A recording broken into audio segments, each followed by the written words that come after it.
Hello and welcome to episode 17 of In PS We Trust. My name's Davey and joined with me as always is Phil. Hello. And Spencer. Hello. I thought you were going to harmonise with me there. You got to go a step up or a step down. Octave higher, but I don't know, I missed it. There it is. I feel like we should have like another host. So there's another one there at the end. It just feels a bit weird. We're a fortnightly PlayStation podcast, and we each bring one topic of discussion to the table to go in-depth on. But first, before we get into that, boys, we've had a listener correction. That's amazing. You know, we've had 16 episodes out there in the world, and this is the first correction. I know. I tell you what, we are on a good streak at the minute, and it's been broken now. But you know, if we can go all the way now from here until episode 34, bit of quick maths for you, then we'll be on a good little reign there.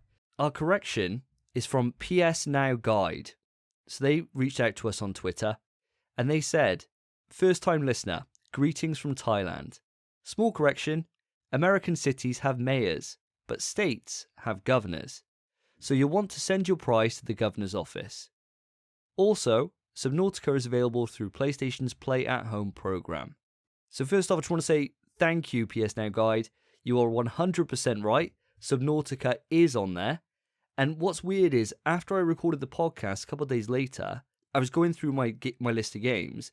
I noticed Subnautica was on there. I thought, I kind of let that slip. But no one's picked up on any of these corrections so far, so I'm sure this one's going to slide through. Boys, obviously the last couple of episodes we've talked through the different stats and analytics for the episodes and which states are going to win my secret prize, which is probably going to be Robot Wars. Fortunately now, we know that we need to send it to the governor's office of that state. What are your thoughts on this? I suppose that's going to be a little bit easier for you to Google and get the right answer then. If you're Googling the US mayors, you might not get anything back. But what I was going to say, now that we've got PS Now Guides listening to the podcast, and hopefully you're listening now, we've got to be hot on our facts, haven't we? We actually might need to research something. That's crazy. Speaking of the stats and analytics, this episode we are having to record it a day earlier than we normally would do. And that's due to me having some extra commitments, like I can't record on normal days. We normally record on a Friday, and today we're doing it on a Thursday. So first off, that means that I'm not going to be running through the episode analytics, because it's not been a full 2 weeks since the podcast went live. So I don't think it's a fair comparison. So Washington, Alabama, Texas, potentially Virginia, you've got another couple of weeks to really make a difference here. But no more said about that this episode. It does mean that tomorrow is a work day for me. So this is my first episode sober throughout the entire thing. This leads me on to asking, what are you drinking today? Well, I'm also working tomorrow, Davey, but I'm on the beers. I'm not going as hard as we normally go. I've set myself a 3-beer limit. I've got a couple of red stripes to go through. How about you, Spence? Well, I wasn't really prepared. I didn't buy any drink. But luckily I had 2 record legs in the fridge from a night out last weekend. Ooh, nice. What flavors you on today? Well, the one I'm drinking at the moment is a passion fruit. And in the fridge, I have a wild berries waiting for me. You guys on the 5 and drive tonight. And I'm on a nice Yorkshire tea bag in some water with a bit of milk, aka breakfast tea. The best tea over here in the UK. It's all we do. Yorkshire tea bags are the way to go about it. If anyone says Tetley, if anyone says PG tips, turn the podcast off. Sort your life out. You've got bigger issues at play here than listening to PlayStation news. Combining with that, a Robinson's orange squash. We're going hard, boys. We're going hard today. So, Davey, you're not only on a cocktail, you're also mixing your drinks tonight. Yeah, it's going to be a savage episode, this is. I'm going to have to look after myself tomorrow in work. It's going to stagger through the day. I suppose on that crazy bombshell, it does also mean that we're going to have to change how we work the Resident Evil button this week. So the Resident Evil button, for listeners, normally, as you know, whenever we'd mention Resident Evil outside of the what we've been playing section, and this, of course, this is the intro, come on, this is fine. Anytime outside of that, you'd get punished with having to do a shot, which is normally Jaeger or something else of equal proportion. Well, we got a night out on Saturday. So what's going to happen is that any Resident Evil buttons that are pushed, the punishment will stand, and I will be recording the reaction to taking those shots wrecked up on Saturday night. And normally on the podcast, we get drunk. We're going to be destroyed on the weekend. So it's going to be a bit of banter. So who knows? We may end up pushing it.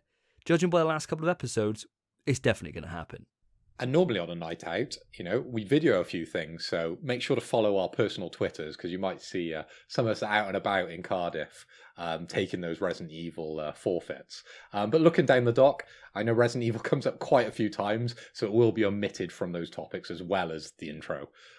So there's only limited chance we're going to mention Resident Evil in the other topics. Well, normally we break into it in quick news. Nothing's safe, really. Let's be fair. Nothing is safe. Speaking of Resident Evil, I'm do you know what? Sober me is really enjoying these little transitions. I don't know if you're picking up on this, lads, but I've noticed, yeah. Yeah, I'm enjoying these. For our blind listeners, Davey's got a massive grin on his face every time he moves on the topic successfully. This is something I never appreciate when I'm drunk. Speaking of Resident Evil, let's move on to what we've been playing. Last episode, we discussed 2 games which we'd started but hadn't finished, and that was Returnal and Resident Evil 8. Now, I know that we have all completed Resident Evil 8. Village is done. Now, I want to know, first off, I'm going to start with yourself, Phil, because you and me discussed it on the last episode. What were your top-level thoughts? Don't go into any spoilers or anything. Top-level thoughts on the game. Sure. Well, Resident Evil Village put in just under 10 hours, which is quite similar to yourself. But I spread that out over sort of 3 days. Resident Evil Village dropped through my letterbox. I think it was just before 2 o'clock on the 7th, and I had that finished off on the 10th. I played it through on the standard difficulty, which I actually regret now. I wish I had gone for the harder difficulty. I'd probably say low points of the game was the castle and the daughters for me. I see what Capcom were trying to do, but the fights just weren't interesting enough for me. So high points would be the second or third, because it's optional which path you take. And then, of course, the ending was a high point for me. I really like that, which I know is quite controversial reading on Twitter. Yeah, I gotta say, when I listened back to the previous episode, there were parts that you and me sounded a little bit negative on the game. And what's interesting was, the part we played that we were discussing there is definitely the weakest part of the overall package. The game, to me, just improves over it. Well, it has one spike where it's actually the best thing I've ever seen, and then it kind of settles in just a really good pace from the rest of it. My thoughts overall, yeah, I completed it. I completed it within 9 hours. Really enjoyed my time with it. Absolutely loved it, to be completely honest with you.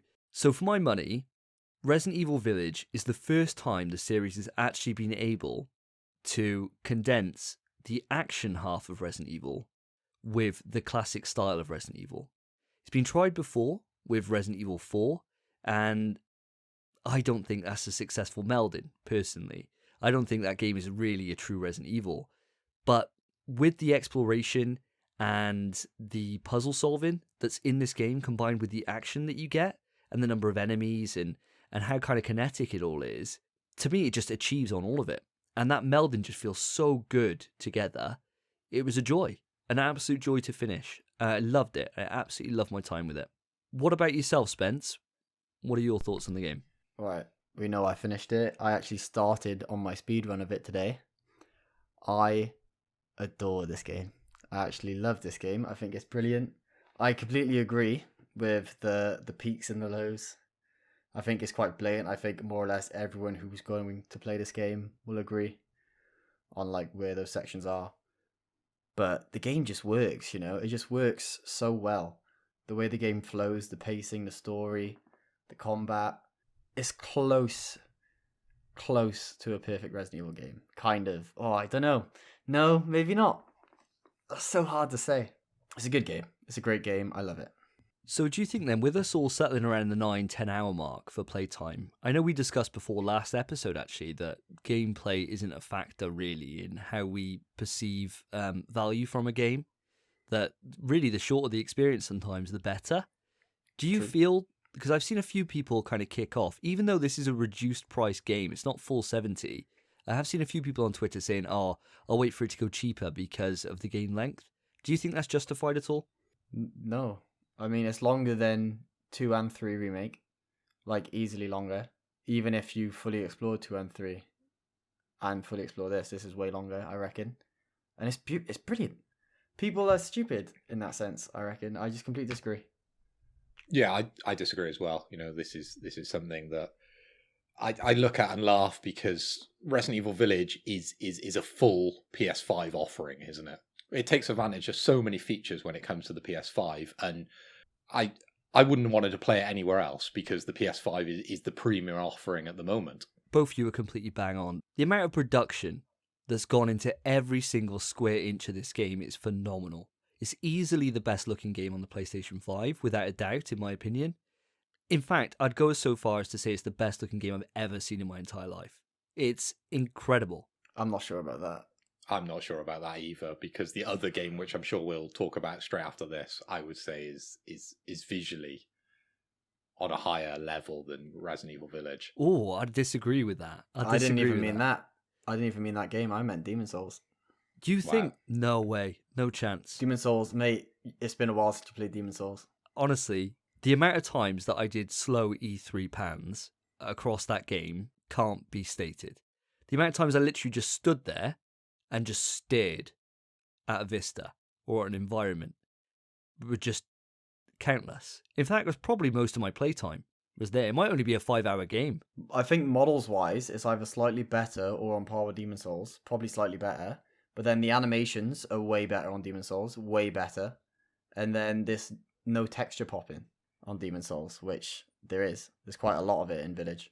That's true. Yeah, there is quite a bit of texture popping. You are quite right. That is something that I'm sure will get patched out and fixed in the near future. But yeah, you do notice that quite a bit. So as our listeners know, when I was talking about Spider-Man Miles Morales, I generally play my game through the story once, and then I put it on my shelf, give it a bit of time, and then go back to it. I think you guys have already sort of touched on that you're going back for sort of speed runs or your second run through. Where are you guys at with that now? So for myself, I'm just about to start a hardcore run, which I'm going to play through and just get all the collectibles, take my time with it, just redo the story again, basically. Try and have the similar kind of experience, but make sure I don't miss anything. I missed 3 files over the game and a couple of the little wooden statues that you can destroy, the collectibles. So I want to get the trophy for that and do it on hardcore for that little bit of an extra challenge, just to see if I did miss out on playing it on the standard difficulty. And then after that, I'm going to go for my speed runs and just kind of grind for the platinum at that point. You're straight going for platinum straight away now. You're not going to give it any time and sort of go back to it later. You're just going platinum now. I'm kind of torn, actually, if I'm completely honest, because the game we're going to be discussing next, Returnal, is pulling me. And I can't really leave it alone. But I have to cover Village for YouTube. So I have to go back to it. So Fair. I'm just going to use that to tick off 2 things I want to do, really. Take a little break from Returnal. I can kind of just pick up Returnal and play it. And the problem is it just takes over my entire night. I just need to put Returnal away and just focus on Village for the moment. Fair. How about you, Spence? I know you're quite completionist with games.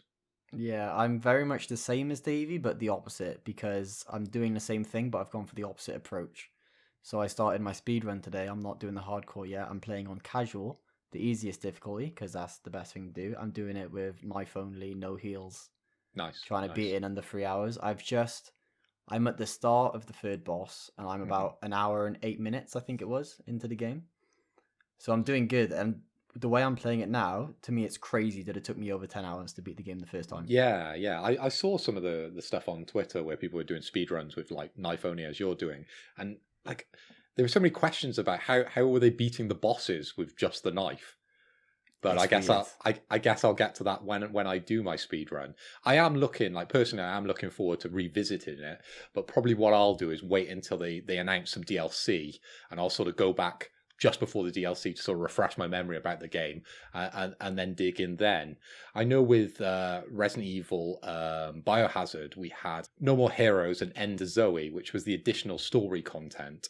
And then we had the banned footage volume 1 and 2, which were unique scenarios with an extra mode included. What do you guys think about DLC? How soon are we going to be getting this with Village? And what sort of things do you think is going to be included? Without spoiler, it's going to be very difficult, this. Personally, I don't care about DLC. I actually don't really want any. Mercenaries mode is an add-on mode that we have that I know a lot of people are really enjoying. I know I'm going to have to play it for the platinum. I don't really care about it. Never have with any of the additional Resident Evil modes. The only thing I'm actually interested in at the moment is Resident Evil Verse. RE-Verse is all I want to play, and obviously that's been delayed till summer. Really? I thought, you're a story head a bit like me in the sense that we level the narrative that goes through Resident Evil, right? We lap that shit up. Yeah. And definitely the DLC when it came to Biohazard had a lot of sort of background on all the characters. Like, you wouldn't have found out what sort of happened with Lucas if you didn't do the add-on stories. That's true, but I think, without spoiling anything, I think the story of Resident Evil Village is really contained, and it ties up really well, I feel. So I don't know what they could do in terms of DLC content that would kind of enhance that experience. I mean, we'll have to wait and see, and chances are I'm going to be a sucker for it. I'm going to replay it, but at the moment I don't need it. And I suppose that's always a good thing with the game, that you just feel content with what you've got, that it's enough there for me to feel satisfied with. Don't know how you feel about that though, Spence. Well, for me, the game's perfect as is. I probably don't want any DLC. If they do give us DLC in any sense, similar to like you said, I'd probably want it to be for RE-Verse, as in like more characters, more weapons, more areas, probably free DLC to be fair. I don't think I'd want to pay for it. Depends how good the game is. But Village itself, personally, I think just leave it alone. I love the game. I don't want anything happening to it. I think this conversation will carry on once we do the spoiler cast, because there's lots of DLC that I've been, reading about, ideas on Twitter, which we'd like to go through. But we'll leave that for another day, I think. You're exactly right. We are going to be doing a spoiler cast, which we're going to leave it a few weeks because we want everyone to be able to have a chance to play the game through, absorb it, see how they feel. For us as hosts to be able to really, really nail down how we feel about the game through a couple of runs, or in Phil's case, just having a bit of time away from it. And then we're going to sit down and record the spoiler cast. It won't take away from a normal episode that we'll be doing. It won't be a numbered episode at all, just like we did with the Miles Morales spoiler cast before. Similar kind of thing. So what we'll do is when we get closer to the time, we'll give you all the information on when that's going to go live. So the other game, I've danced around it long enough. Returnal. It's my game of the generation so far. Oof. It's my favourite game on the PlayStation 5. Easily. I've completed the game. I've beaten every boss. I've done every biome. I'm now on the end game content, which is called Act 3. And I love it. I absolutely adore it. And I finally feel that I've become godlike at it. Now, it could be the run luck I've had. I've had some really lucky runs. But when I said about Resident Evil and then having an odd run of Returnal, this is the problem, right? Is that the last 2 times I've done that, each run has been 3 hours plus because I just haven't died. I've beaten every boss now, and I've racked up a total of 14 deaths across the entire game. And that's it. I literally have just smashed it. After the first biome, where it was kicking my ass, after that, I didn't die to a single boss. I beat every single boss first attempt and just ran through all of Act 1 in one night and then all of Act 2 in the following night and just absolutely slapped it. I loved it. It is a perfect experience. I honestly have nothing bad to say about it. I adore it. I'm so glad there isn't a save feature in it. I'm so glad there isn't any of that stuff that I was talking about last episode. I was totally wrong. It is brilliant in every single way. Now, I know that I'm the furthest into this game. So, Phil, have you managed to play any more since our last episode? I haven't, all my gaming time has been put into Resident Evil 8. But sort of hearing, your section now about Returnal, it gives me a lot more confidence to go back to it because boss fight 1 was kicking my ass. All my deaths bar 2, because I had 2 deaths in Biome 2, but that was quite near the beginning of Biome 2. But that's it. So Biome 1 was the hardest, and I think that's just because you're learning. Like you are just getting your ass handed to you. And it just clicked after that. It really did everything, understanding all the systems, not having to go into the help menu every 5 minutes and read what this one thing is. What's ether again? What's what's this? You just know it all, and it flowed really well. So don't be put off by the difficulty. It's like we always say, you just got to get good and have a lot of luck. Well, I've only got 3 games for the PlayStation 5, so Miles is done, Village is done, Returnal is the next one on the list, which I'll be playing right up until Ratchet and Clank comes through my letterbox. What about yourself, Spence? How are you getting on? Same as you. I adore the game. I'm not as far as you. I've just finished Act 1, and I got maybe halfway through Act 2, I think, and then I died. The other night, I was really stressed out, and I just died, and I was so upset. I was actually fuming. I left my console in rest mode all night just to save my progress, and then next morning, booted it up, died in like 20 minutes. Oh, no. Oh, no. Which biome were you on? It was, I think, biome 5 technically, or biome 6. But yeah, that happened. I do love the game. I'm still glad there's no save feature. I'm amazed that you've done so well after struggling on the first boss for so long, because I beat that first boss second try, and then the third boss the third boss kicked my ass for so long. I think what helped is that on that magic run where I did boss 2 and 3 in one go, I was busted. Your damage output, I saw the VOD, mate. Your damage output was insane. I picked up something. I don't know what it was. I think I just had a good mixture of a couple of different parasites and a couple of different weapon mods, which just made my run so. It wasn't easy. Everything was a challenge. But when I got to that boss, I just absolutely slapped the absolute shit out of him. He was probably the easiest part of that entire biome, which is just weird. Do you think it could be down to age as well, right? You look at like pro gamers and they're all like 17 because they pick games up so quickly. It takes me a bit more time, right? I'm 36 and I'm noticing that when I'm playing games now. Spencer, he got the furthest initially, didn't he? And now you've taken him over because you spent a bit more time in the system. So I think age could be a little bit of a factor that we're playing here. Do you know, I've been thinking about this myself, actually. I think I'm actually getting better at games. And I'm not even just saying that. I honestly do. I was thinking about this myself, right? Like, I've said before about how I picked up, like, I found a Horrible Histories diary from when I was a kid, and I had beaten, like, European Extreme and Metal Gear Solid in there. Like, I couldn't dream of doing that now.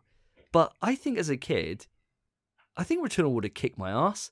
I don't think I would have had the kind of experience of just sticking things out and just weathering it until you get good. I think I probably would have just binned it off and played Fortnite, like if I was a kid. And I think there's something in that, You just learn that life's going to beat the shit out of you. So you just got to suck it up and crack on. And I think I've only learned that with age. But that would be you as a kid now. Yes, that's what I'm saying, yeah. Yeah, if you were a kid like in my day and age with like Master Systems and Nintendos, right? Oh yeah, we would have probably stormed through Returnal without losing a life. Yeah, these games, that's the way games were built. Yeah, it was everything. You had 3 or 4 lives and you back to the start. Yeah, that's Everything true. was a roguelike back then. It's true. It is. Mario's a classic roguelike, isn't it? Classic. That wasn't the point I was going for, but funny. Yeah, funny. So Spence, obviously with you now kind of with you losing that run progress and stuff like that, are you not feeling that kind of draw like I am to go back in? I know you're saying like Resident Evil 8's kind of taking you away from it, but like I'm even just talking about it now, I'm just excited to replay Returnal. I just am. So are you just finding that your version of that is Resident Evil at the moment? I don't even think it's that. I don't think it even matters what game it is at the minute. I just haven't had a platinum in a while, and I just really want to get one. I booted up Ratchet and Clank the other day, 2016 Ratchet, to just finish that off and get the platinum for that. And within 15 minutes, I was so fucking bored. That game sucks, Oh my god! Because you were going to wait until Ratchet actually came out properly, weren't you? Or were you getting close to the release of the new Ratchet before you went back? You honestly still think that game sucks? To be fair, I just booted up my save, and I was towards the end, and I played like 15 minutes of just running about, trying to feel the movement, feel the 60 FPS. If I boot the game from scratch and just play it new game, I might enjoy it. But I played it for 15 minutes. I got Returnal in my console. What am I doing? And I started playing Returnal. Yeah, well, that's fair. That's fair. I suppose we'll have to wait to see if your assessment's a bit premature when we get a bit closer to the time. Before we end the topic, I've got one final question for you guys. Oh, go on. Davey, I remember back in the day when, we had a game of Smash and, my Pikachu, I think back in the day, might have knocked you off the stage, and I think you were a little bit frustrated. And I remember my GameCube handset getting thrown full force against my bedroom wall, to my horror, because I'd only owned 4 of them at the time. How many PlayStation handsets have you gone through? Because in our private chat, I've seen you've ordered another Dualsense. I have. We will be talking about that later in the podcast. But to answer your question, and to kind of add a little bit of clarification for our audience, I was absolutely ruined on vodka. And it may have been a case that it wasn't just Phil playing me at Smash, it was a 3-on-1 in a 4-way brawl. But everyone just decided to pick on me. And so it gets to a certain point where after you're whipping 3 people on one, and it's getting close, and then you lose that 3-on-1, and you lose those potential bragging rights, someone's got to pay. And it turns out it was Phil's brand new controller. And I don't think it worked properly after that, did it, Phil? No, I've still got it. And yeah, one of the buttons on the back doesn't work anymore. So, and that's your fault. That's your fault. The way I look at it is that you smashed that up, and then I stole your PlayStation Move handset, so it evens out in the wash. Yeah, that's fair. That's fair. We'll let bygones be bygones. I'll cross you off my hit list. You're off now. That's you made a good argument. You made a good argument there. I won't come around with a baseball bat and start smashing up your stuff. That's fine. Mate, I bought a book the other day.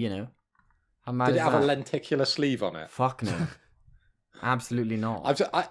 I try to drop that into conversation now. I'll be like, lenticular sleeve. In it. It does sound posh, though, doesn't it? Was it? Does I was sound looking very, at Blu-rays very posh. earlier, and I was like, look at that lenticular sleeve. It was on Spider-Man Far From Home and Homecoming bundle. I bought this. Nice. Look at this. What's that? The Greatest Cases of Sherlock Holmes, Arthur Conan Doyle. Oh, fair Isn't that dues. nice? That's not what I was expecting that to be. That's a really there's no pictures in that book though, Spence. Moving on to quick news. Herman Hulse did an interview with Wired. Wired have been getting quite a few scoops from PlayStation in recent times.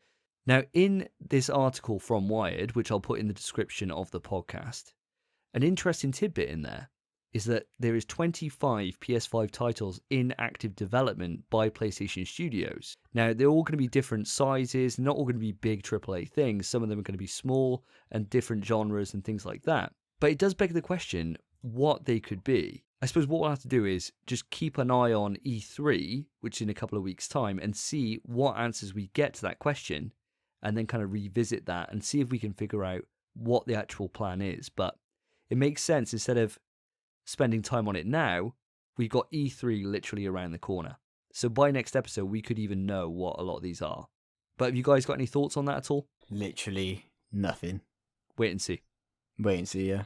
So for my bit of quick news, from VentureBeat, there's an article stating that Microsoft has no plans to release Bethesda's upcoming space role-playing adventure Starfield on Sony's competing PlayStation 5 console.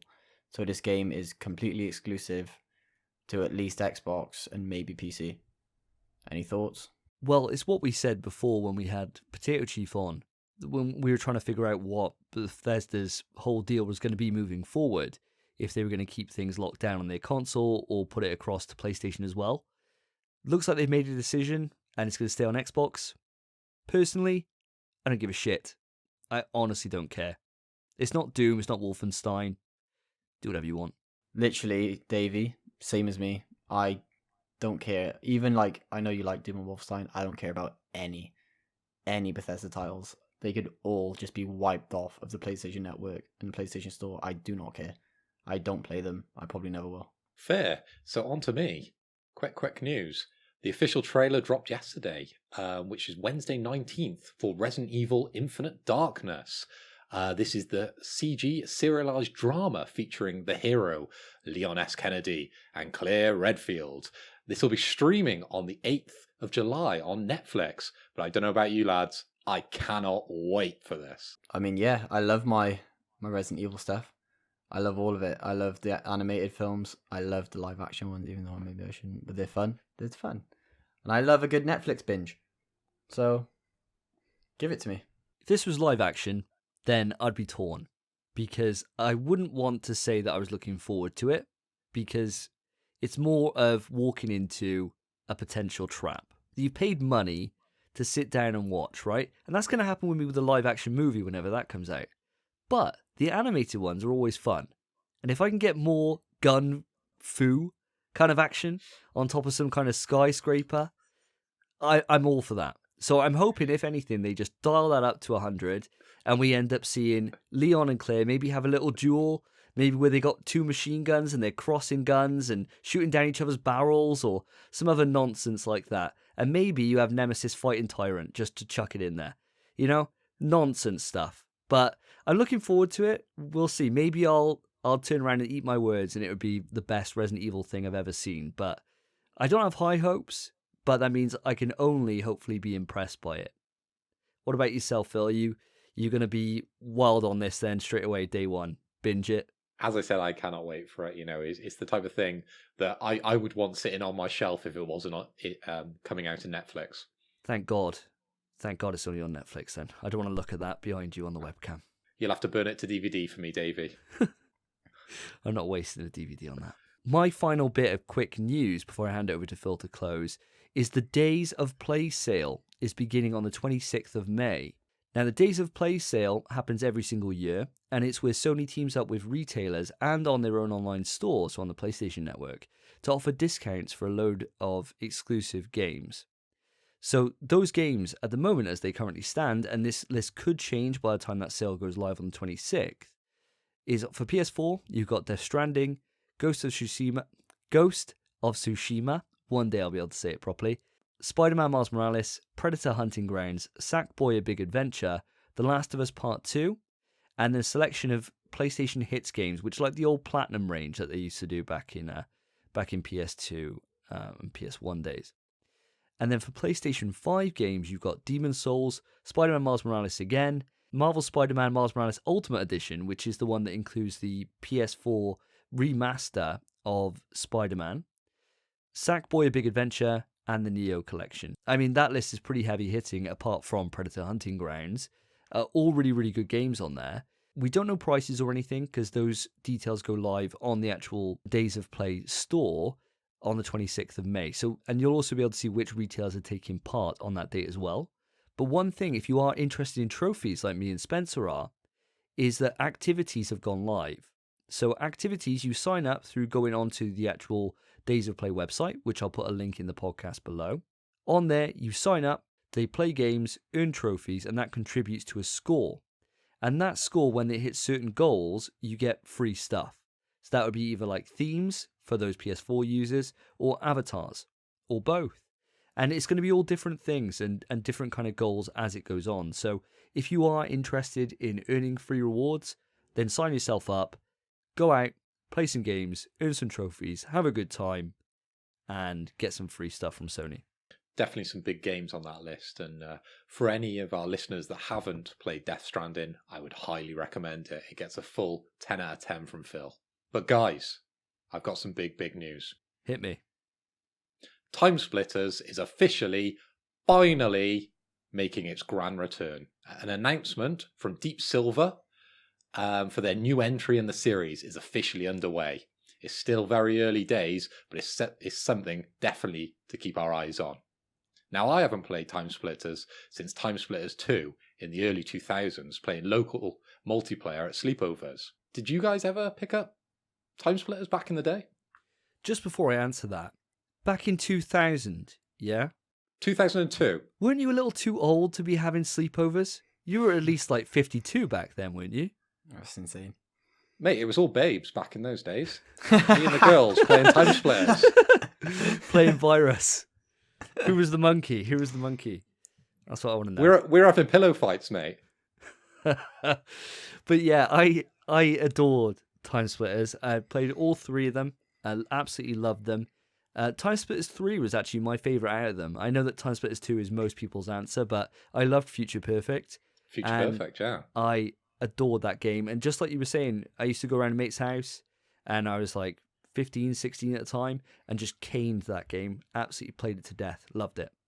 Well, Future Perfect was the only one with actual online multiplayer, but that was only available on Xbox and PlayStation 2. So I don't know which version you played. Maybe it was the GameCube, because that was only local multiplayer. Yeah, it was on the GameCube. That's the only way I played it. I did have a copy of it on my PS2, and I did have it for myself, but I never had the network adapter.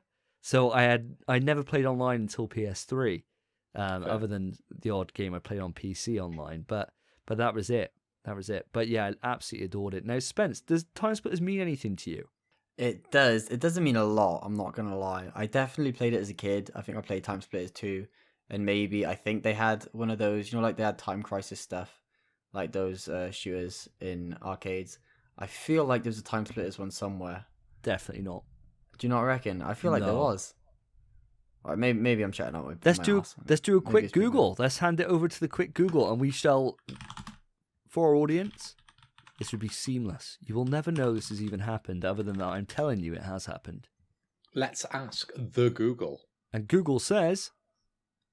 Google says no. Yeah, no chance. All right, well, that didn't happen then. But I definitely played Timesplitters as a kid. I think when my mates had it, I played it on their GameCube. And I played it maybe 4 or 5 years ago on an emulator as well. On a GameCube emulator. But other than that, I think I only played the first mission. So it doesn't mean a lot to me, but I know it's a great game. Timesplitters 2 for me was the progression of playing GoldenEye, right? You'd play that. Timesplitters was better graphics, faster pace, more weapons, more variety. So what's interesting is the guys who created Timesplitters originally worked on GoldenEye. And that's where they came from. They were ex-Rare employees that came across and formed their own company. And after Timesplitters, they unfortunately released Haze to the world, which is one of the worst games I've ever played in my entire life. And then they went out of business. But I'm so glad that they're back, and it's those two original guys who ran that studio before. They're back, so the guys who created the franchise are returning to it. And that's what's got me most excited about this news. Was that Haze game the one that you and Big Dog bought? No, that was Mag. That was Mag. There we Mag's go. another game. That's another trash game. Oh god, yeah. No, Haze was really bad, and it was. Wasn't it the one with the yellow helmet with the correct eye? Where if you had the 6-axis on PS3, you could control the boomerangs by tilting your controller. Oh, I can't remember any of the 6-axis stuff. All I can remember, right, is that at the time, I've never seen press coverage be so high on something, and it was like the next Halo killer. And then I remember I bought it, and then I played through the first 3 levels, I think. And I was like, these graphics look fucking gash. They looked like, right, they literally looked like, at the time, this is PS3, and we were like talking, following Killzone 2 now. So graphics were pretty damn good, especially for Killzone 2, which looked exceptional. Obviously made by Guerrilla, so no surprise there. That game looked like a PS2 game. It was bad, and it played worse. It was so bad. I've never been so disappointed until I watched the Resident Evil live-action movies. Resident Evil. Oh, you had to. Is that the button? Yeah, we've not activated the button this entire time. Surely it is. I swear that's the button, because we're on a different topic. Yeah. I think that's a shot when you're out, and that's a video to Twitter. All right. Okay, I'll take that one on the chin. Now, the interesting thing about this with this version of the button, right, is that normally it's safe to say the game that can't be named until we take the shot. That can't happen. So literally, as soon as the button's pulled and we pulled up on it, we say, yeah, that's right. That's it. Like, the button's rearmed, right? So we could have literally activation after activation, worst case. But yeah, sorry. Oh, well. Yeah, what I was going to say, you said Haze looked utterly gash. But it was the Halo killer. Did it look better than the trailer for Halo 5? Actually, yeah. Yeah, it did, yeah. Oh, God, yeah. That game, I really hope... I mean, I said this so many times now over the podcast in different forms, but I really hope the new Halo is good, because otherwise... I just feel sorry for Potato Chief. Seeing his little face, man. If that game's terrible, Christ, we're going to absolutely tear it into him. Do we know if Haze sold well? Because obviously the marketing worked on you. You know, you went out and bought it as the marketing stated. It was the Halo killer. I'd imagine other people bought it at the same time I wonder how many people and fell returned into it. that trap. This is the thing, though. This was like back in the day where you could like play a game from game, and then like a couple of days later go back and be like, "This game's just terrible," and they'd take it back from you. They'd be like, "Okay, we'll refund it." Whereas now they won't do that. They'd be like, "Sorry, you got to pre-own it, and you bought it for £50. Well, we'll give you £5.50 install credit." Right? It's like a different world now. But back then they were a pretty good company games, so they were like, "Yeah, we'll take it back from you, no bother." So I don't know how many people returned it. Spence, do you want to ask Mr. Google and we'll find out how much? I'm looking right this second. I can't really find it. Not gonna lie, I keep seeing prices for it, and apparently right now, the game new costs $14. $14. It says new To be price fair, $14. that's holding quite a good value for like what, PS2? There's probably only 10 copies left in circulation. That's probably why. See, it Everyone says probably that. It says bought it gets 2 sales per month. 2 sales per month. Wow. Well, on eBay currently, loose price it says. So I don't know what that exactly means. Loose price, it's $1.71. Yeah, it's not even worth My- that. My apologies, PS3. And just looking it up, I know you guys, I bring up the Metacritic score. Do you want to have a guess what this is at? I'm going to go, because normally I go second, so I kind of get a bit of an unfair advantage sometimes. I'm going to guess it's at a 43. Spence? 55. I think someone's looked at it. I was just on the Wikipedia one. I was just on the That's Wikipedia. so So that's 2 shots for Davey when he's out. No, I'm not taking a shot for that. There was not a shot on the line for that. As soon as you asked that question, I was like, let's go. Scumbag. I was literally just on the Wikipedia. Yeah, I cannot find anything about... Oh, wait. Here we go. In terms of sales, hold on. Control F, sales. Poor sales and reception. Haze was one of the few third-party exclusive titles released on a PlayStation 3 in 2008. Its sales did not meet expectations, selling less than 500,000 copies that year. It is widely considered to be a major factor in the closure of Free Radical, which took place on December 18th, 2008. If you look on the wiki under reception, it says prior to release, Haze gained considerable attention, with some media sources deeming it the Halo killer, which is what is the trap that you fell into, Davey. And it says, however, upon release, the game received generally mixed reviews and holds a 55% approval according to the average aggregator website Metacritic. So all we can hope, lads, is that with the studio reforming now, that they've learned from that, and Timesplitters, the new one, is great. But we will have to wait. I thought you were going to see. say Haze 2, baby. No, not Haze. Jesus. Wait till my E3 predictions. It's probably about time that we give them a second chance. Haze came out in 2008, so we're talking, 13, possibly 14 years difference here. Yeah, at least. I mean, this game probably you're talking 2023, probably. If they rushed it out now, like 2 years on from now, that'd be kind of a rush job. And that's at the very least. So we're a long way off from seeing anything from this, as the studio's only just been reformed. But we will certainly keep an eye on it, and we will be popping off when we get the first bit of information. And don't worry, listeners, we will make sure that we tell you. So, boys, now we're on to our topics. I'm bringing in the first topic. Basically, it's about the Dualsense. Sony have announced 2 new color palettes for the handset. We now have Midnight Black and Cosmic Red, both set for release on June 18th and available to pre-order right now. Have you boys seen these controllers? Yeah, I've seen them circulating over Twitter. They do look beautiful. So this is the first deviation from the original variant that we got with PlayStation. It's quite nice to see them bringing in the colors. I know I've mentioned a couple of times about sort of themed handsets and themed PlayStations. I welcome this, but no, I haven't ordered one just yet because my DualSense is still going strong.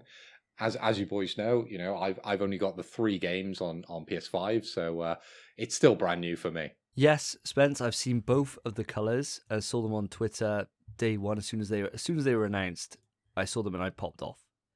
I've wanted the black for forever. I absolutely love the Midnight Black.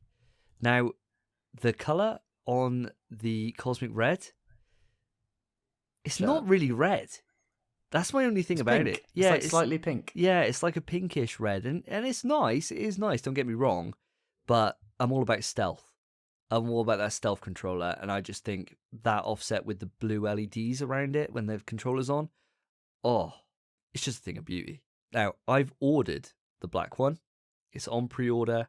Got it straight away. As soon as it went up, I just put a pre-order on it immediately. I don't need it because my Dualsense is absolutely fine. I'm surprised, actually, when we played Maneater all that while ago, I thought I'd destroyed my Dualsense, but it's managed to weather that.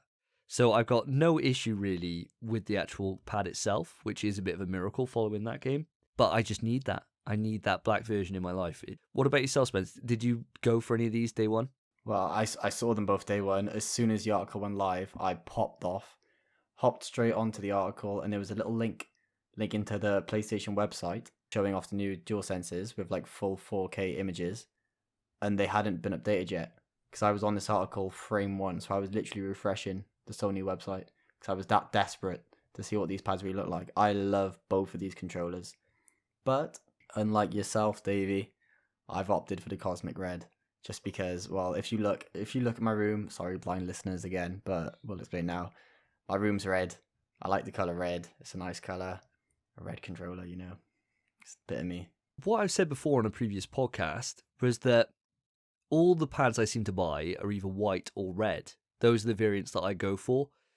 And I've got the white one already, so it would normally make sense for me to follow that with the red. But I feel that black's just too powerful. It's just something magic about it. And I tell you what is quite interesting, lads, is the price differential. So when I saw on the PlayStation blog announcement of this, it said the price for Midnight Black is at $70, which is in line with the original DualSense cost. But Cosmic Red is at $75. Now, following on from how pricing works over here in the UK, for $70 for a game over there in the States, for all you American listeners, we pay £70, and that's a much worse deal for us. That works out like, what, $81? Around about that. So we get ripped off on our game prices, but we're doing really well on this conversion, which is really strange because our prices work out to be £60 for the Midnight Black and $65 for the Cosmic Red. So it kind of keeps it actually in line with the American market, which is weird considering their pricing for games. Have you guys got any thoughts on that at all? I mean, I've never really put a lot of thought into how much games cost, other than the fact that shit games are usually cheaper. But other than that, I'm just like, however much it costs, if it's worth the money, it doesn't bother me too much. So, You know, for me, I've been blessed that my family, you know, they have the place in the States, and pre-COVID, we've always visited the States fairly regularly. At least one time a year. So I've always reveled in the opportunity to buy things at a cheaper price out in the States than the prices out in the UK, you know. Like going back to the PS2 days, you know, you'd save so much money buying the console and the games out there, and they'd be released earlier over on the American market. But it is quite interesting that obviously these handsets have a difference compared to the games, because we're still getting done for the games here, aren't we? Yeah, I mean, that price difference is nuts. And especially when you compare it to euros. So, like, with the euro price, even that's cheaper than we pay for our games and for our console. Like, we got ripped. There might be an opportunity, if the euros are that much cheaper, just to get it on, like, an Amazon.de or, like, a German, you know, Amazon site and get it sent over, because you wouldn't pay the import fees that you would from America. Yeah, that's true. I think with like the pads, I think it's like negligible. Like for pads and games, the cost difference of having to wait that time in postage and stuff, it's negligible. But when you're talking like a console price, like there is a difference there if the conversion rate's going your way. Obviously, with how the pound and euro works, it's changes every day, doesn't it? So you have to get your timing right. You know, if you're buying bulk buy, then there's some savings to be had. You know, if you went in with a bunch of mates and you bought like 10 handsets, you know, there might be an opportunity there. Is this you pitching a business idea while we're on the podcast, Phil? Because people don't take kindly to scalpers. We'll take this off air. Well, I have been selling custom painted PS1s now, so that's what I'm doing on eBay if anyone wants one. I can put it in any color. You've diversified your market because, you know, you got your rental game store, which is going on, and I've been running security for you for that. So we've had to smash a Much few people's appreciated. cars up and things like that for a smash game case. You know, that's how it works. And now you're painting them, and now this new scalping business that you're going to get off the we'll work out the details for that after this podcast. I think if any listeners want to come in on us with that, write in to the email pswetrust@gmail.com and you could join us on that scalping business. Yeah, I've got a question. If in America they go into a store, right? Yeah, The controller costs $70, right? yeah, Don't they have to add tax themselves? they do, but it's state specific. Different in different states, yeah. So in certain states, will it be $70 plus the tax, or will it be? It will say it's cheaper, but when they add the tax, it will add up to 70. So no, so it would be like a $70 price, and then you get tax which is added on at state level. So and that's different than per state you're in. Now there are certain states which there's no tax, there's no added tax on top of things, but then other Sure. ones then they got quite a bit of tax on. So yeah, that does factor into it. And so maybe that could mean that our prices do kind of work out averaging out, because obviously we've got in the UK for our American and our international listeners, we got VAT, value added tax, which is incorporated into all our prices, so we don't have to work out tax as we purchase things. Now, that threw me in the States the last time I was over there, actually, because I was over in GameStop and I was looking at the prices for a couple of different games they had, and they weren't much different from the UK. Like, they were kind of around, I was expecting it to be like quite a big discount. I don't know why, I just was. But I went in there, and then when I went to the till, I thought, oh, well, it's a couple of quid off, I might as well just pick it up. And obviously the PlayStation being region free doesn't matter. Went there and the guy's like, oh yeah, with tax that comes to blah blah blah, whatever it came to, and it worked out more expensive than the UK. And I was like, what the hell is this? This is madness. So, Davey, you literally got off the plane, didn't buy anything, went straight to GameStop and bought a game. Well, Because that applies to everywhere in the states that you visited. If that state applies tax, it's going to be everywhere, right? Yeah. You wouldn't just get to GameStop and go, "This is crazy." No, yeah, but I didn't notice it. Like, it wasn't like I didn't really buy anything at that point. I hadn't really bought anything with like a kind of price tag on it. It was like stuff that I was just going in and like getting a cup of coffee or getting like food or whatever, and it was just I just pay the bill. Like I you know, whatever it is, just pay it.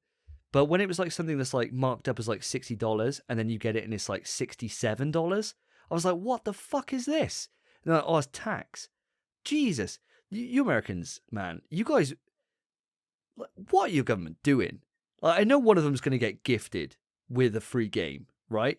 But I might put a label on there. I might actually fight the fight for you. I don't know if you want this to happen or not, but I might put my British colonial hat on, right? Because I know that worked out really well for us last time that we took over your country. But I might just literally just send a note on there and say, look, sort your tax system out. Why should you guys have to do your own taxes? Like, you got to pay them, for God's sake. If I had to do my own taxes, they wouldn't get paid. I'd just get locked up. I was going to say, maybe this is a question for the PS Now guide listener, because he seems to be quite knowledgeable about how the United States works. But we've each chosen a state to represent. Of course, I'm #Team Texas. If anyone wants to put that on Twitter, be most welcome. Who pays the lowest tax out of these states? You know, which one am I visiting to pick up my PlayStation handsets in bulk? So remember, the ways you could interact with us and inform us on this decision. And also, if you want to contribute to my open letter that I include inside the case of Robot Wars, they have to open up thinking, oh my God, we got Robot Wars for PS1 here. They open up and there's a big letter in there, right? Which is on behalf of us as the PlayStation Nation. If you want to contribute to that letter, this act of God, where he's intervening and saying, here's a free game, sort your tax system out, right? Give with the one, take with the other, okay? And that's what it's all about. Write into the email. Let me know what we should put. pswetrust@gmail.com. And of course, you can drop a comment on Reddit. URL will be in the description for that. We're quite active on Reddit, so we're always on there, ready to answer your questions. You can also reach out to us on our Twitter @InPSWeTrust or any of our individual Twitter accounts, which will be in the description below. Or, tell us what you think in a review. on Apple Podcasts. Sounds like a brilliant idea. Also, if you wait for the eve of the 22nd of this month, we'll be looking out to the night sky for smoke signals. So please put your messages out there, and of course we'll read them on the next episode. Gondor calls for aid. So for topic 2, it is my topic. And this is very recent news, actually just coming out on the day of us recording this podcast. So The Last of Us 2, our game of the generation for PlayStation 4, as voted by this podcast, has had a PS5 enhancement, finally. It adds 60 FPS and resolution increases across the board. Now, I am super excited about this. Now, I've already earned the Platinum Trophy, so I got no reason to go back and play it just yet, but it is something I certainly will be revisiting over the course of this generation. Lads, what is your excitement level for this, and will this make you want to go and revisit it again? I know we touched on this when we talked about the game we cannot mention, the Village version of the game, where I generally complete a game and then maybe go back to it when there's an update or DLC. I think this is the type of thing that would bring me back and replay The Last of Us 2, because yeah, that was obviously very high on my list of games, and yeah, I need an excuse to go back to it. For me, we all know I love Last of Us. I still haven't got the Platinum. I've been waiting for something along these lines, because it was bound to happen. We knew it was going to happen.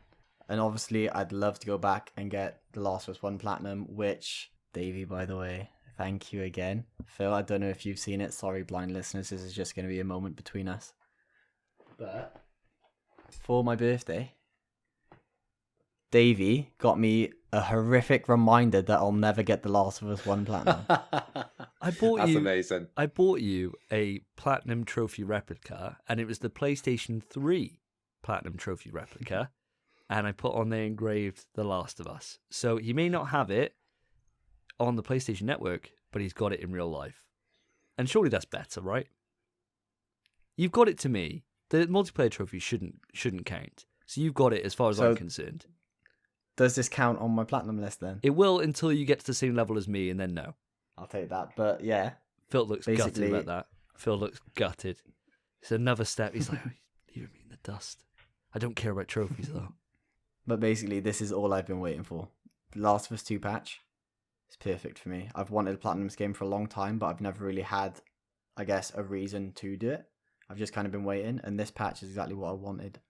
So yeah, I'm more than likely going to be revisiting it as soon as we have another dry spell, which is probably as soon as I beat Returnal, really. Well, I thought it'd be quite interesting, actually, to have a little look at some of the key games that have already had these performance boosts already. And then I wanted to ask you guys, after that, which games you think deserve this treatment done to them. So just to read a few notable games out.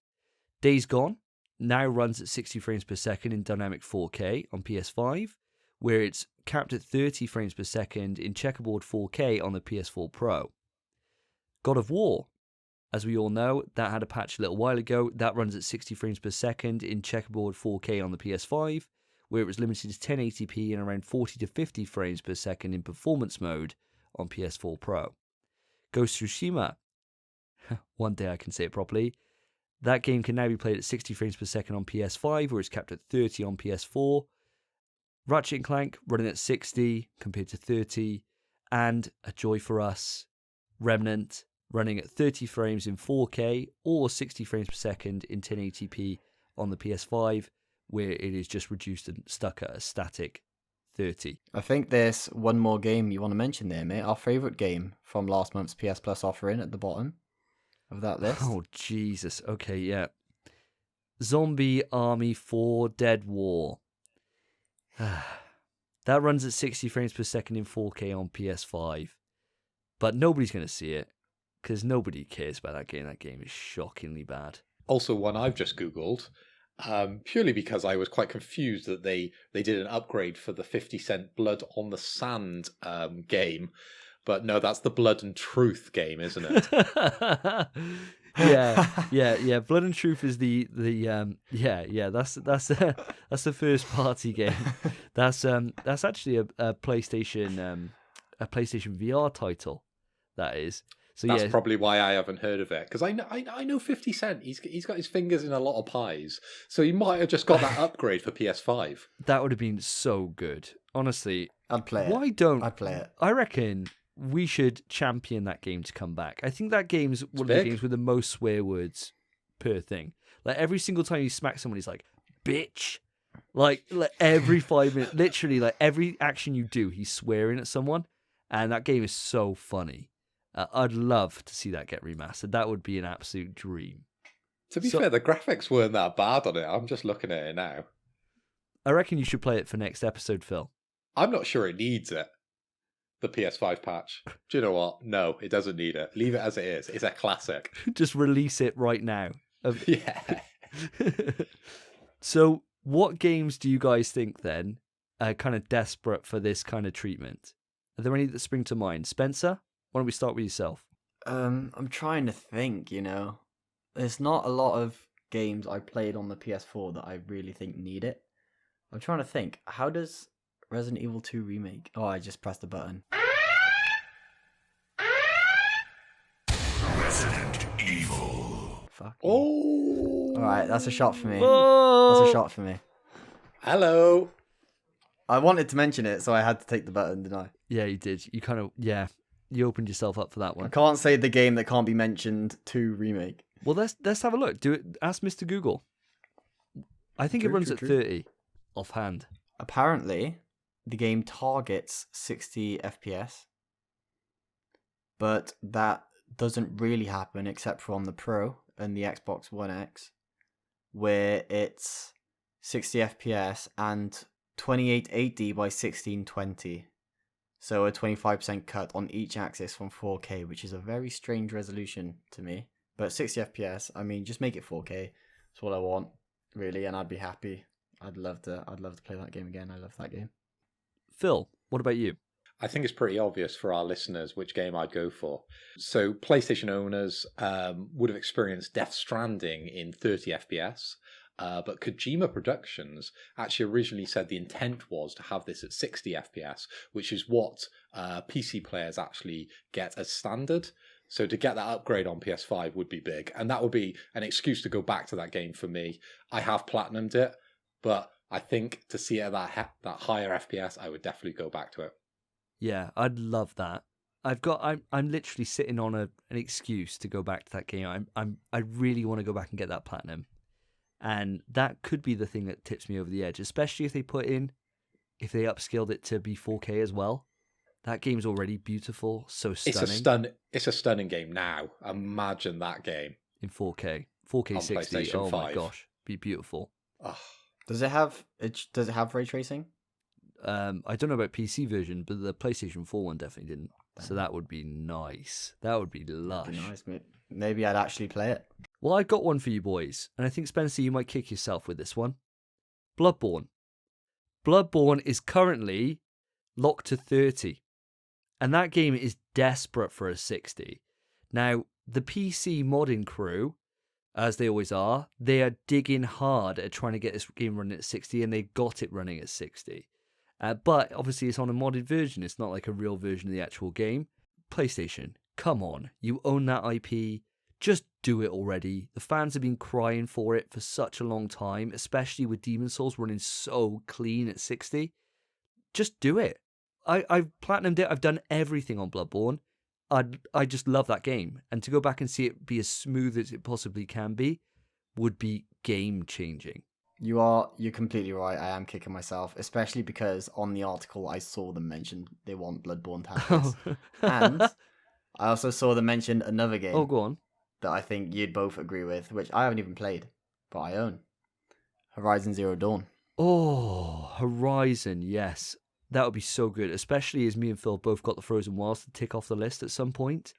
So that could be like a real good reason to kind of go back and play it before we get Forbidden West later in the year. yeah, I was going to say, with number 2 sort of coming out, it'd be a great excuse just to go back and just like test the waters, get your skills back up with all the items. It'd be brilliant, wouldn't it? Yeah, I'd love that. I would love that so much. And that's a game that is just, like we were saying with Death Stranding, I mean, they're made on the same engine. Gorilla, baby.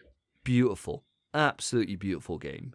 like you were saying with Death Stranding, we've both got the platinum on Horizon, but it's just an excuse to go back in. And especially when we got the DLC sitting there as well, it's like an added little sweetener, isn't it? That would be good, yeah.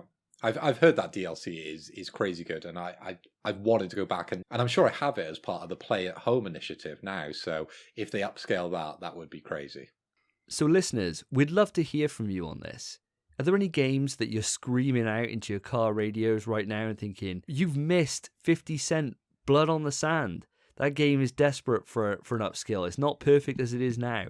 Let us know what you think. Is there any that we've missed that should definitely get this kind of treatment? The email, pswetrust@gmail.com.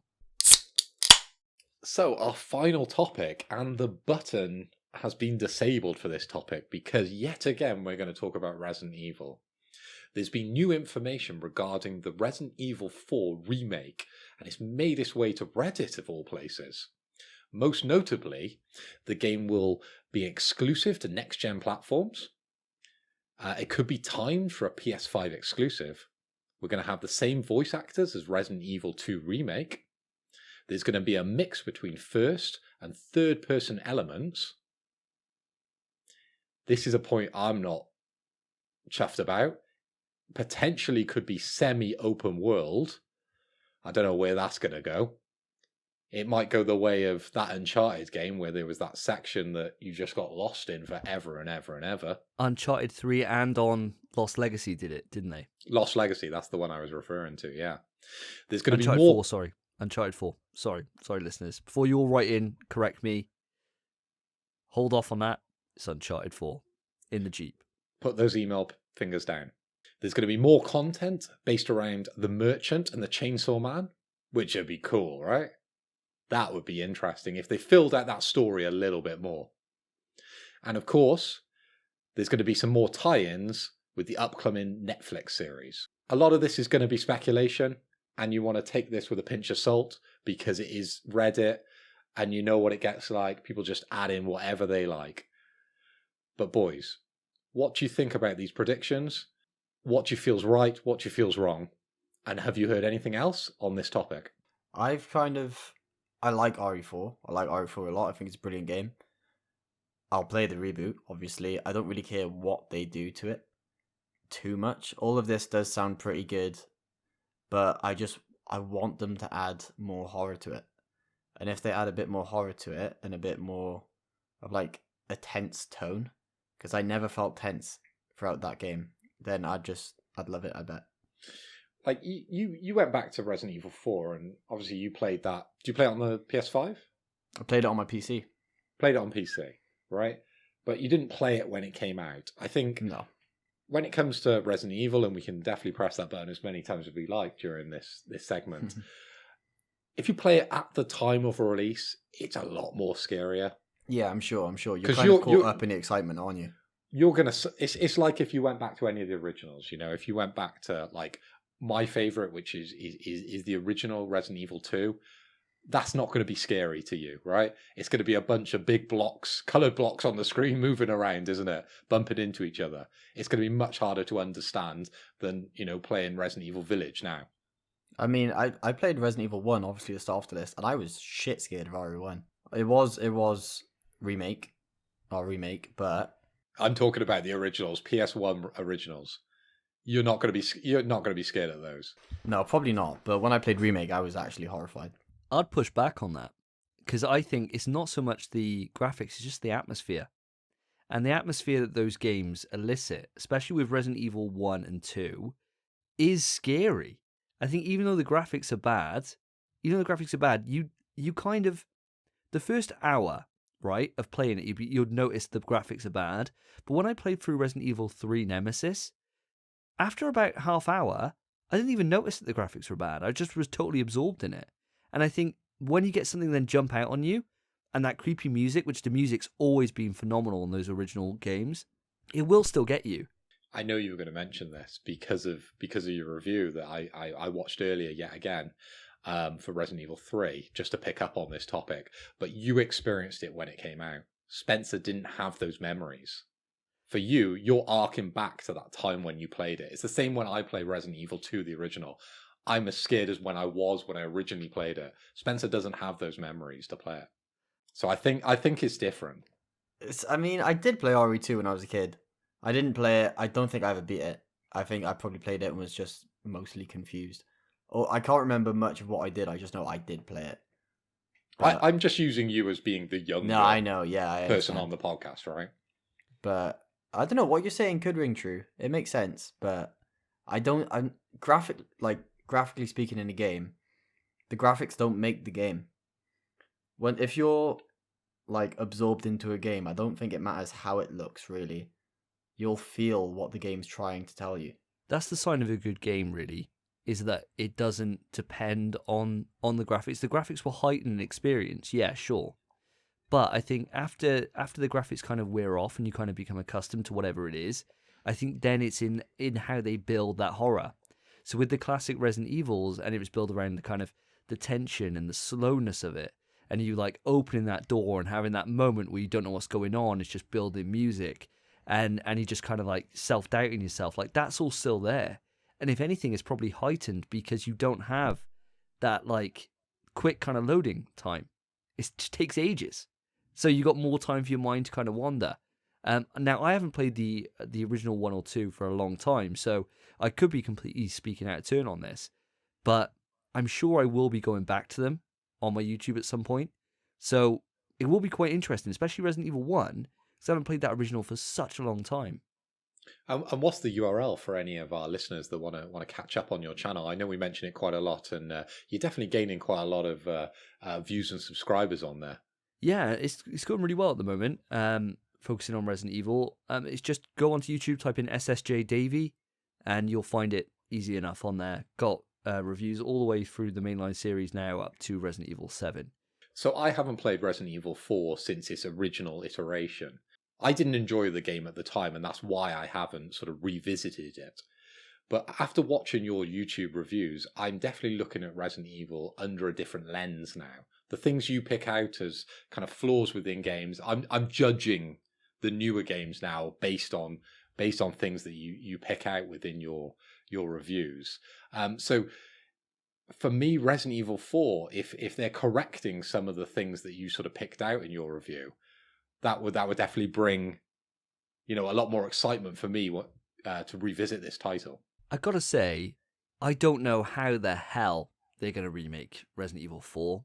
I honestly think this is like a lose-lose scenario, because that game, now I don't feel this way, but a lot of Resident Evil fans adore Resident Evil 4, and then a lot of Resident Evil fans hate Resident Evil 4 because then it influenced Resident Evil 5 and 6, and people hate those games.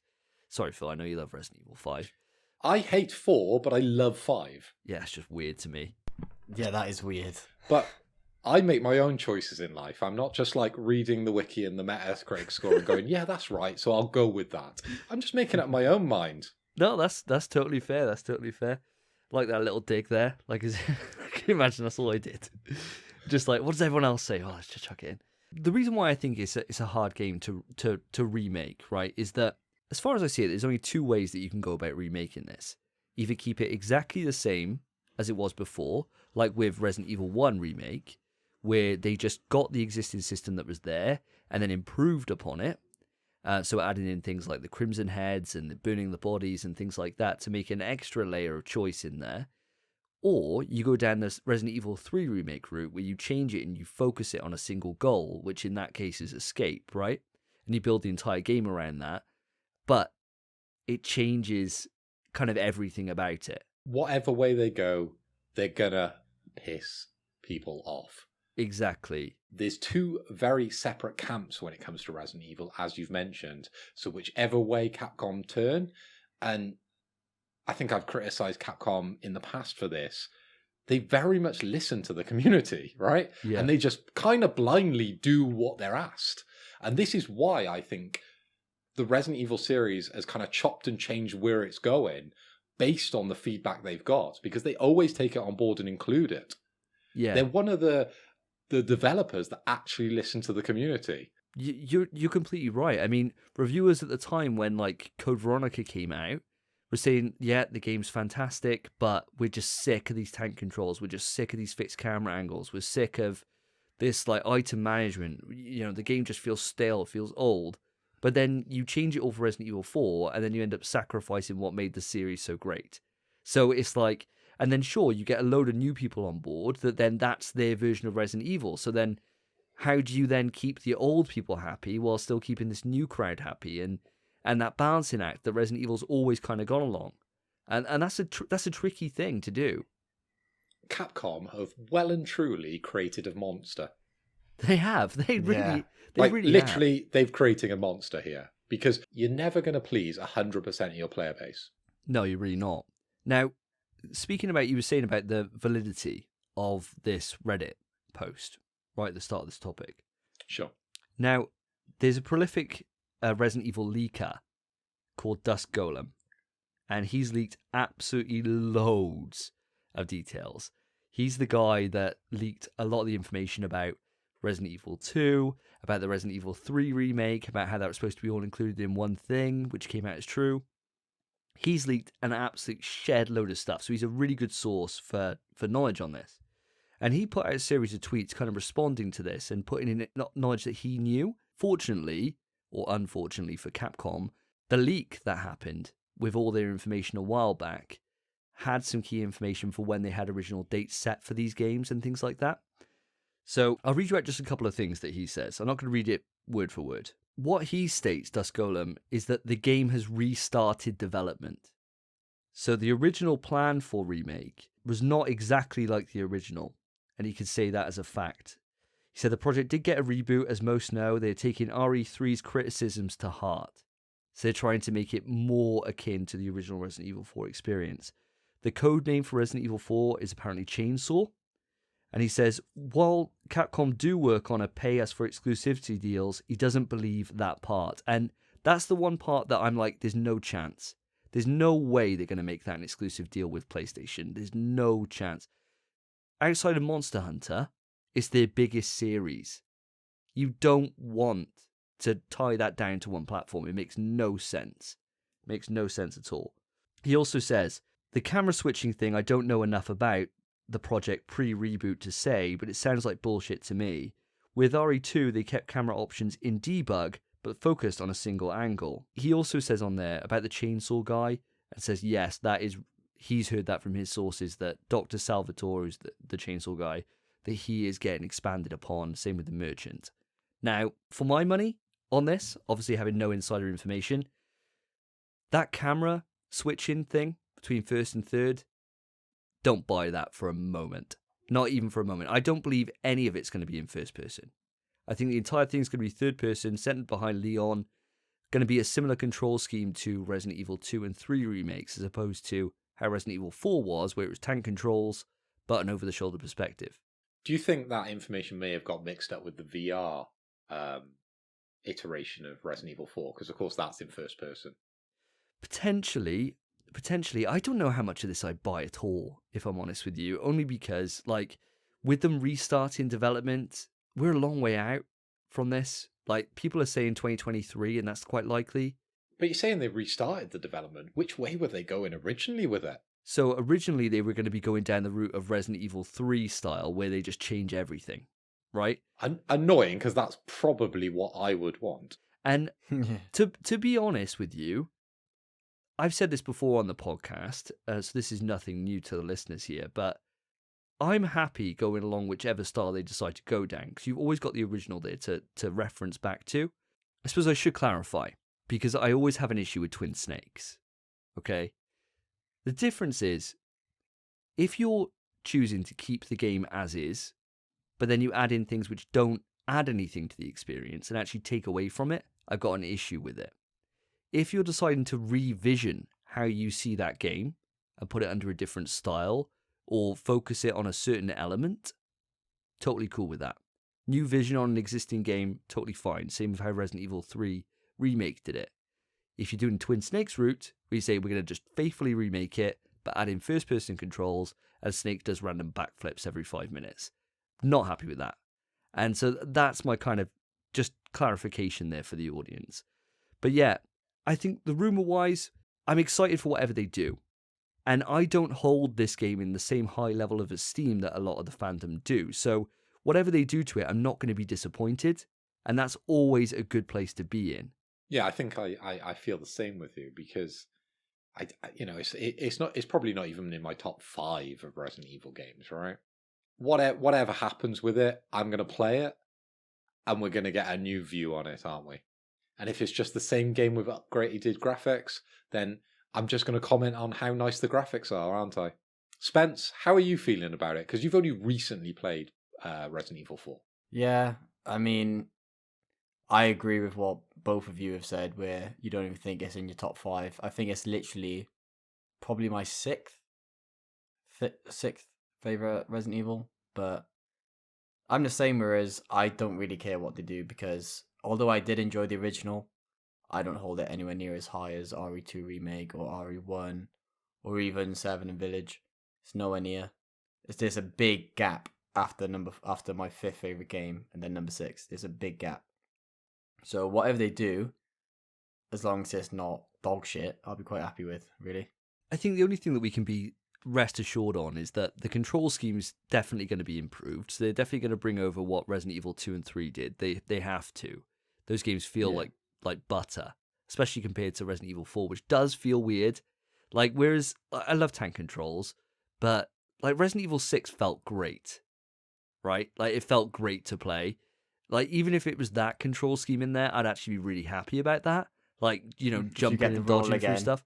Yeah. Like, Resident Evil 4's original style, and this is why it's going to be quite hard to do, is really campy. Like, and it's campy on purpose, and it's so over the top, but in proper just camp style. Like, the way that Leon just kind of walks in, and then we're like, rustle his hair, and it'll be like, he'll just say like some sassy line. He's like, when he's talking about Ashley, he's like, oh, she's got big ballistics. When he's talking about her tits, it's just like, the entire thing is just like so crazy over the top. You've got like a little midget guy who is like ordering around. Like, I think in my review I called him the anemic Milky Bar kid. He's like, it's a just bit like a Scooby-Doo mystery, isn't it? It is. Oh my god! It is, but it's like self-aware enough to know it is, Mm. and that's what makes it quite a fun experience to play. So if you're taking Resident Evil 4 on a serious tone, then that is going to be drastically different from how the original game was, and I find that really interesting, and I'll be really intrigued by that, to see that. I just don't know how you can possibly remake this game, include a campy style, and it be effective in being a survival horror game, because that style just ruins any form of tension in that game. Yeah, I imagine they just follow on from 7 and 8, and they keep that kind of like Serious, gritty, kind of serious notion that this is real, right? And then they bring that to Resident Evil 4, and you've got the Milky Bar kid dancing about. How is that going to work? Impress me, Capcom. I'm open to it. I'm going to buy it anyway, aren't I? Yeah. All of us are, mate. We all will. Yeah, of course. And I mean, I'm sure there's a load of Resident Evil 4 fanboys now, like Joseph Thomas, that are shouting at their radio, changing the dial, trying to turn it off. They don't want to hear it, right? Because they love Resident Evil 4. But for the rest of us, sane people who have, a good bit of taste in their video games, they're probably in a similar boat to us. It's just the problem is you're going to have the voice that's going to be out there is going to be those kind of fanboys who want it exactly the same. And that's going to be the loud voice in the room. So if Capcom listen to that, I think they're going to have a really hard time developing this. I think the smartest thing they could do is just go their own way on it, like they did with Resident Evil 3, reinvent it. If you're making it serious, you have to reinvent at that point anyway. But I mean, we got a couple of years probably before we'd even see it. The danger is, though, if they listen to all these suggestions by the fanboys, and they kind of feel like they're giving them what they want, if it's not exactly what they want, because they scream the loudest, it's going to get trashed, this game, isn't it? Because the people that wanted it changed aren't going to like it. Yeah. Yeah. You know what I'm saying? Like, it's a dangerous game to touch, I feel, with this one. I know. It really is. When Resident Evil 2 Remake was announced, right, I remember everyone being mega excited about it. Unfortunately, what they did with that is they kind of announced that remake was happening and then went radio silent, right? Didn't see anything. And so everyone's speculating. They're like, oh, I think it's going to be like Resident Evil 1 remake was, and it's going to be exactly the same kind of style, which obviously I was kind of hoping for. But then when they showed how that game worked and the kind of just how shit scary it is, everyone was on board immediately, right? Everyone jumped to it. They're like, yeah, okay, they've changed loads of it. They've changed what makes Resident Evil 2 on a basic level in terms of like your movement, your controls, how the police station's laid out, stuff like that. The fact you got Mr. X on your ass all the time. They changed all that, but it worked towards the game being horror. But Resident Evil 4 not being horror? How the hell do you do that? And that, I literally cannot imagine it. I know we're going around in circles here, listeners, but I would not want to be working at Capcom remaking that game. Like you said, Phil, for me, it's a lose-lose. I don't know how the hell you do it. Even if you put Blue Point on it, I don't think there's any way they can make that. Blue Point will figure it out. Blue Point are the kings. Jesus, I do not envy them at all. I mean, it's a lose-lose, obviously. It's bound to be a lose-lose, but they're just smart if they just go for the bigger win, which sadly is just pleasing the fanboys. Because obviously they're going to be the loudest. Everyone who doesn't really like the game, they'll either just not buy it or maybe not say anything, but the fanboys will scream. So if they just do their best to remake the game faithfully and just appeal to the fanboys, they're not really losing all too much. And it would probably make the game sell the best it could, which isn't what I want, but it's probably what they should do. I suppose the only thing we could say about this, right, is that Capcom with Resident Evil haven't let us down.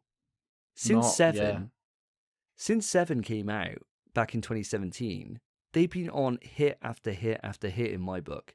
I loved Resident Evil 3 Remake. I loved Resident Evil 2 Remake. Resident Evil 7 is absolutely phenomenal. Village is right up there with it. And I shouldn't doubt them. And so even though this task before them is Herculean, they're probably the guys that can do it right now. So I should have faith. But you don't. But we're all raising our eyebrows and we're thinking... It's because it's nothing to do with the studio. Turtle. It's because it's nothing to do with the developers right now. It's the game. That's the issue. We'll have to just wait and see. I reckon we've probably got, judging by what Capcom do, right, where they show this game and then it's out fairly shortly afterwards. You're talking like within a year of normally of when they announce it, they're then relaunching that Resident Evil title. Who knows? Maybe next year, we could be sitting here next year on the eve of E3 and we're about to get gifted with the first trailer for Resident Evil 4. And I will gladly eat my words. If that game looks phenomenal, I'll be the first one to tell you I was wrong. But as it stands, as I said, I just do not envy them. Make a note, because as soon as it gets announced and we get some concrete kind of like visuals and some information about the game, we need to re-listen to what we've said and let's do a comparison. Yeah, and see how our thoughts have changed on it. That'd be really, really good. Now, listeners, even though I insulted a load of you by saying you're all Resident Evil 4 fanboys and you got no taste, I would like to hear about you, even if you are wrong. Just write into the email, pswetrust@gmail.com. Do you think there's any validity to these claims? And what would you like to see in a Resident Evil 4 remake? There's also an opportunity, the same as we had Potato Chief on. You know, we like to bring people into the podcast that have the opposing views to us. We don't want to just, shove it down your neck, our views, right? So we had the Xbox, PlayStation conversation. Let's have the Resident Evil 4 conversation. Come into the podcast, if you're a Resident Evil fanboy and you love Resident Evil 4 and you know your shit about it, send us an email and potentially you could be on the podcast. I think that'd be really interesting. It'd be good. Especially as it's such a beloved game. And for us to have all three of us to have the opposing view on that is rare. So that will be... We never agree on anything, do we? No, but this unites us all. This unites us all. It really does. Christ, we don't even all agree on Resident Evil 5, but we all agree on Resident Evil 4. That's just... This is probably one of the only reasons we're friends. Like, do we like each other outside of disliking Resident Evil 4? Maybe that's the glue that holds it all together, this podcast. Hating Resident Evil 4 is the glue. And I think on that note, it's time for us to end the podcast. Thank you ever so much for listening. Now remember, if you want to take part in the show, as I've mentioned a few times over this, you can write into the email pswetrust@gmail.com. Of course, you can jump on our Reddit. The URL will be in the description. And you can always feel free to talk to us on our main Twitter in PSP Trust, or reach out to any of us on our individual Twitter accounts. And also feel free to leave a review on Apple Podcasts.